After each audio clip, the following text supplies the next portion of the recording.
Hello everyone, চলে এসেছি আবার একটা নতুন মিনি ব্লগ নিয়ে। এটা হলো অনেক দিন আগেকার মিনি ব্লগ। কিছুদিন আগে আমি আর আমার বর গিয়েছিলাম জয়পুর বনলতা ঘুরতে। বিয়ের অনেক আগে 2-3 বার এসেছিলাম, বিয়ের পরেই প্রথম আসলাম। আমরা গিয়েছিলাম সন্ধ্যা 7:30-8টার দিকে।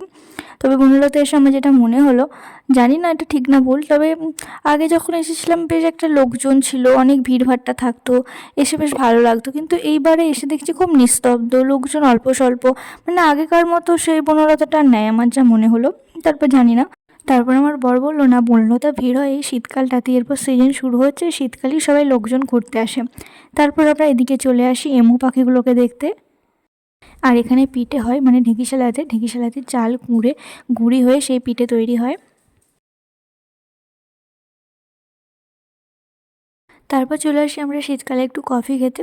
দুজনে বসে বসে একটু কফি খেয়ে নিই, তারপর চলে যাই আমরা ডিনার করতে। তারপর আমরা ডিনার করতে চলে আসি।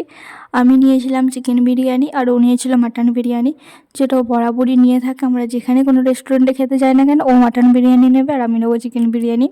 তারপর খাওয়া দাওয়া সেরে আমরা বাড়ি ফিরে আসি।